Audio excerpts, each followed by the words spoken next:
Thanks, Meredith, and welcome to the Regenerative Medicine and Stem Cell panel. I'm Ole Isacson, founder of the Neuroregeneration Institute at McLean Hospital, a professor of neurology at MGH, and professor of neuroscience at Harvard Medical School. Today, we have a very exciting and skilled and insightful panel. We have Erin Kimbrel, who is the executive director of regenerative medicine at Astellas. We have Kapil Bharti, who is the senior investigator of ocular and stem cell translational research at NIH. We have Joe Burns, who is the head of discovery at Decibel Therapeutics. And we have Nabila Zaklian, the CEO and co-founder of Celino.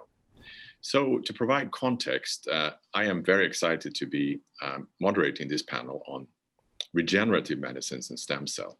Regenerative medicine, perhaps more than anything, has captured the imagination of scientists and doctors because it really truly provides an opportunity of a new modality that is truly transformative. It leaves behind pharmaceutical treatments, perhaps, and maybe combined with gene therapy becomes a really strong future avenue. But in so doing, it also provides major obstacles for innovation. And in particular, in understanding stem cells as a regenerative tissue, where do they come from? We have the natural stem cells in our bodies. We can supply them by embryonic stem cells. And thanks to new science, also induced pluripotent stem cells, which is in fact personalized medicine. And we'll hear from our panelists today also about what medicines, what patients can we reach, also known as indications. We will hear about personalized medicines for the eye from one of our panelists. But perhaps most of all, what is challenging for those involved in this new modality is how do you generate the cells and the product? And in so doing, how do you scale? We are used to the idea of bioreactors in medicine already, from protein and maybe even gene therapy. But perhaps the idea of stem cells and personalized medicine will take us to a new point in technology. Beyond bioreactors, perhaps you can have a cassette. We will hear perhaps a closed-loop manufacturing system that, like technology in other ways, can be miniaturized to solve that scale-out project. And finally, for efficacy and safety, the main issue is actually a product production process that can be reproducible and safe.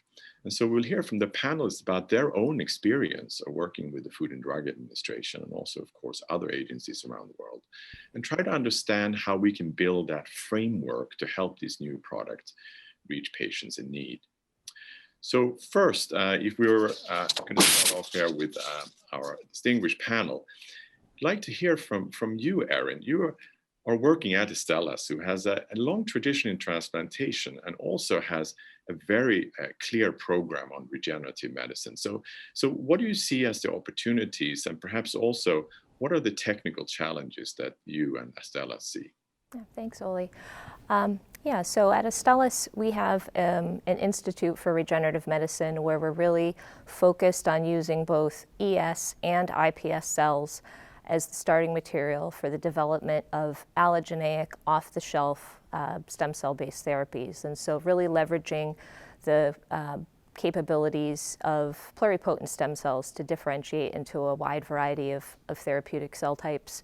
For example, our ES-derived RPE program was the first in human pluripotent stem cell-derived therapy in the ocular space.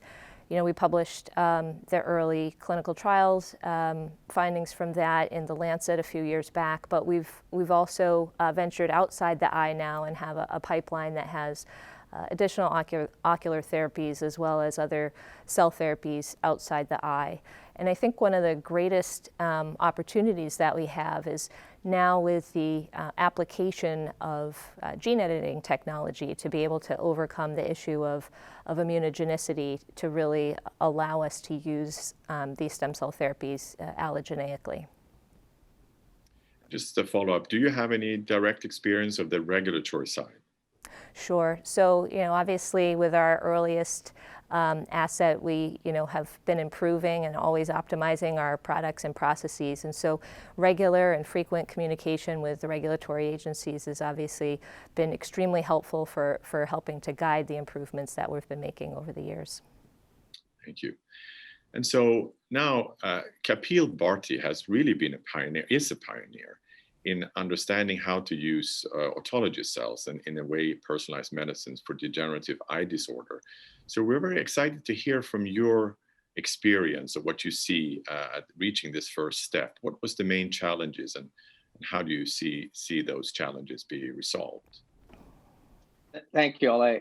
So I think, one of the main challenge as we were working towards an IND-enabling study for our phase 1 trial approval from the FDA was, since this was one of the first iPSC-based cell therapy application they had seen, especially in the autologous space, there was no regulatory framework, what to do, how to do. So we really had to, as we were going along, we really had to learn. It was a steep learning curve to come up with things that were the right ways to do the preclinical studies. We talked to a lot of people, sought a lot of guidance from different people. And that really helped us come together with a plan that would, for instance, for an autologous especially process, where your process is your product. So how do you prove that you can reproducibly make your product over and over again? How do you show its consistency? How do you come up with a release criteria that would work on multiple patients, but are also predictive of the quality and safety of your product?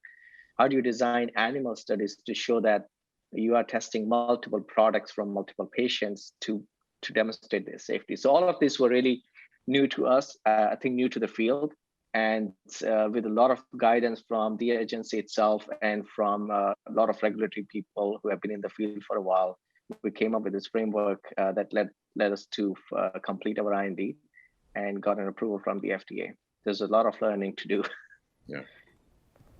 Well, thank you very much. And so, as we mentioned in the beginning, regenerative medicine really is a frontier, and the stem cell sourcing could come from many different locations, actually.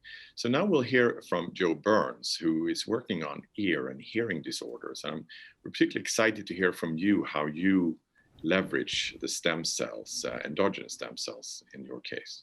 Yeah, so at Decibel, we've kind of turned the problem on its head in that we're leveraging the cells within the native tissue as our source of cells for stimulating regeneration, as opposed to trying to deliver exogenous stem cells for the regenerative process. And so to understand why we're taking that approach, it's probably helpful to talk a little bit about the inner ear. So the ear is housed within the hardest bone within the body, within our skulls.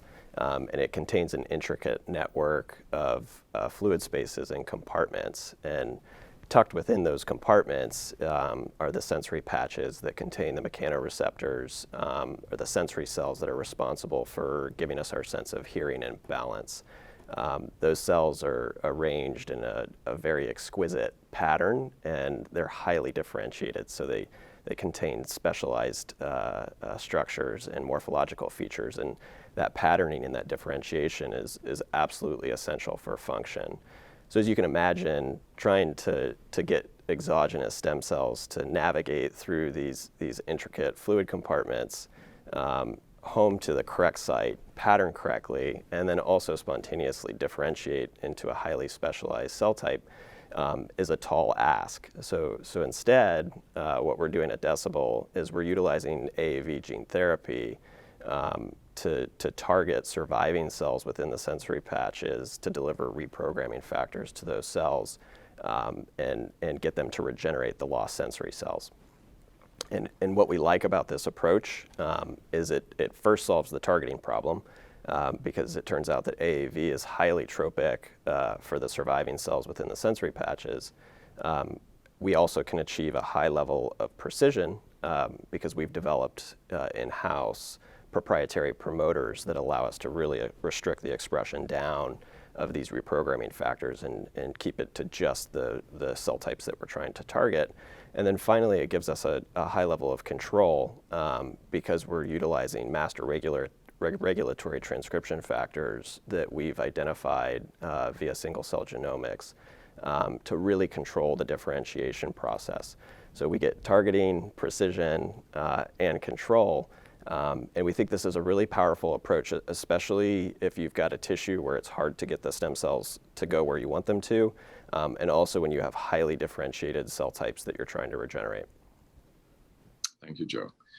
And so as we mentioned in the introduction, even though this is now a pioneering field in itself, and we just heard from Joe how you can regenerate and get transformative situations or products, to really get into the future, we need to have a word here with Nabia, who has started a company that really envisions some of the high-tech ways in which we can produce these cells safely and at scale. So Nabia, can you enlighten us on what your thinking is and what your technology really is? Good morning, everybody. Thank you, Ola, for the introduction. It's just a pleasure to be here with so many incredible leaders in this space. And our vision at Celino is to scale the production of autologous iPSC-derived therapies. We believe it's possible to take a semiconductor-like approach to cell and tissue manufacturing using all optical imaging, all optical characterization in a closed-loop manner to produce cells with high precision and quality at scale. And we are imagining in the next phase of the company we're going to be building the first foundry to build cells and tissues at scale. And it ties to what you said in the introduction about how do we scale this for thousands of patients. And to be able to do that, it has to be a closed cassette process and a closed loop manufacturing process. So we're investing all of our resources towards merging three very distinct topics. So artificial intelligence with laser editing, which is my background. I have a PhD in laser physics from Harvard, in a closed system. And by doing that, that's when you have this massive scalability that is necessary for patients. I do have to say Celino's journey is very unique because we are founded by three optical physicists, but our quest has always been, how do we build platforms and technologies to support cell therapy pioneers like yourself? And Kapil, who's also on this call, Kapil played a tremendously important role in guiding our direction to be focused on this because manufacturing is a major bottleneck for this industry. So it's really about working with the experts to understand how do we build technologies that are unexpected, but solve the real world problem. And it's been just incredible to witness and experience the amount of progress we're making. I take a very multidisciplinary approach across our team and working closely with experts such as yourself. Thank you. And so I think we've moved ahead in the panel already to provide a context where all of you really have explained to us some of the basics. And also what I hear is that you have maybe even different strategies and different modalities within stem cells and regenerative medicine. And it's just exciting to hear you provide that leadership, frankly. And being pioneers has its own challenges, but let's discuss the technical challenges first, perhaps. So maybe for all of you, we would really like to know how you see the progression or where we are today and where we will be in the future. And maybe you can define maybe both the opportunities and the problems in the way you see perhaps in your own subspecialties or your own technical development this. So why don't we start with you, Erin? You gave already a hint of where you're going, but could you perhaps enlighten us? Sure. So yeah, one of the directions that we're going, as I mentioned, is trying to use gene editing approaches in order to overcome the issue of immunogenicity. So Astellas acquired a small biotech company called Universal Cells, and they have an AAV-mediated gene editing platform to knock out HLA class 1 and class 2. With the goal of using this to evade immune detection so that we can support the use of the allogeneic cells. And so, that's the direction that we're going. And if successful, we'll really open up a lot of new doors to use cells allogeneically. Thank you. And Kapil, you're already underway with clinical work. What do you see as the opportunities and the challenges facing you and your team? Well, I think, especially with autologous, the opportunity, like you said, is to develop personalized tissue. But the challenges are immense because often with such personalized tissues, the process of manufacturing is long, laborious, and still often done in open system, which, as you can imagine, the people working in GMP clean rooms, they don't like that. So I think that's where the opportunity comes from, working with people like Nabia and the companies like Celino, where we hope to develop an end-to-end closed system and really make this process fully automated, remove subjective biases, and remove even also reduce the operator costs and facility running costs when making manufacturing long-term and many doses simultaneously. And one of the another challenge that we are all working on is, especially with stem cell derived cell therapies, is the stability of the live end stage product, because often our product is live. We have to come up with ways to cryopreserve these tissues so that we can come up with so-called the off-the-shelf approach of these therapies. So I think there are both opportunities, huge opportunities. This is, to me, often I'm asked whether this would be a one-time treatment, and I would hope that this would be a one-time treatment, that for many of these degenerative diseases, all of us are working towards cures. But I think to get to that point, we have to solve a lot of manufacturing challenges, and together, I think we will get there. I'm really excited about this. That's great, and we enjoy your energy and optimistic note there. Now, Joe, I know you've been thinking through these issues also for a long time. What do you see as the opportunities and the challenges to move in the fields that you're involved in? Yeah, so I think in the case of in situ reprogramming, I think we have the level of precision and control that we want as far as restricting expression down and being able to deliver the factors that we want to the right cell types. I think the next generation is really going to include temporal control. So the ability to regulate the timing of the factors that we're putting into cells when they come on, when they come off, especially in cases where reprogramming might require more than one factor. There's a lot of advantages that will come with the ability to temporally control our vectors, and there are a lot of people that are hard at work on that capability. Interesting. So I feel like we just heard from you, Nabiya, but again, even though you are already working on sort of the next generation, perhaps beyond, what do you see as the current opportunities and how they move into the future on a practical level, perhaps? We're just seeing tremendous movement in the industry.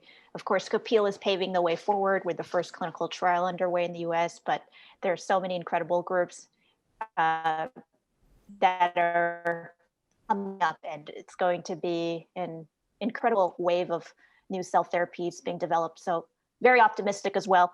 And I think for Celino's perspective, our mission right now is to move as quickly as we can to support these clinical trials, to make cells and tissues in a more automated way, in a more scalable, closed way, doing more parallelized manufacturing. These are all top of mind for us. The other area of innovation I'd love to add to the discussion is the area of how we assess the quality of cells. And specifically, the biological assays still tend to be quite expensive and are a bottleneck from a pricing standpoint. So in our manufacturing cost models, at some point, the Celino system manufacturing goes down, to very attractive numbers, but still the assessment, the quality control, and the biological assays we have to do to ensure that the cells are good enough tend to be quite expensive. So I highly encourage our community to innovate around that, because I would not like that to be a bottleneck in the manufacturing cost for the industry. But the next 5 years, super exciting. And, I'm generally very excited and optimistic about this new conversation that we as an industry are having around autologous versus allogeneic cells. I think it's very exciting to be a part of that conversation and provide a scalable solution to autologous cells, so that if cell therapy developers would like to develop an autologous cell therapy, there is a platform that can do that at scale. We'd like to be that platform. Thank you, Nabiya. And maybe I can use this as a pivot point for context, because I think you just said something that we all kind of experienced. I'm sure all of you have had the experience of the pioneer, and there is no funding until there is no funding, and suddenly there is some. And certainly from the industry perspective, where many of us have participated, it's very hard to decide with a complex therapy involving living cells that you can't produce in a pill box, and that you can't just check for chemistry when you have time. But as you said, I think the quality assurance assays and the functional assays require sort of a more biological approach to medicine, and that's why I'm excited about regenerative medicine. But I guess my context here is that if we, as a medical team, this is translational medicine at its best, provide both the biological models, particularly from the university side or NIH, that there is ways of also making those streamlined. And we've heard from the gene therapy field, where we've also participated, that it was quite a journey to find the active particles, the empty vectors without the gene therapy product. That was sort of the hidden secret in the field. And I think maybe the stem cell therapy field will also benefit from that experience and really putting it out plainly on the table like you did. We really need these assays. How do we standardize them?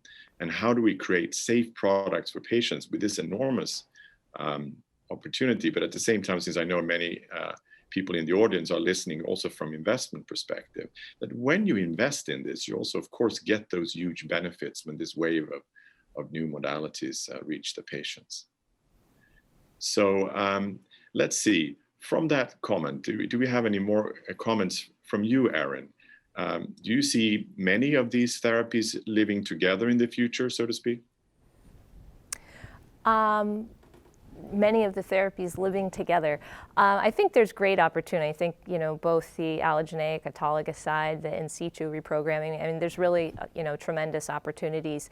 I just also wanted to echo the comment about, safety is obviously an incredibly important aspect. And so, as technologies improve, so do the sensitivity of assays and our ability to detect anything that, might be out of spec. And so, that's always, at the top of our minds for sure.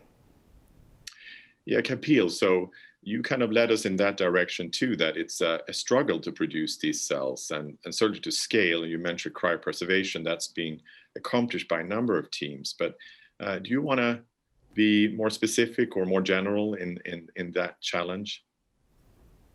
Well, I think we have to look at it from a point of view, maybe along the lines of how Nabia had started, that we have to make this at a scale of semiconductor manufacturing, right? Right now we are at a scale where we are treating them as very fragile structures, and to be honest, they are to some extent, right? We don't have cryopreservation methods that will preserve an intact tissue.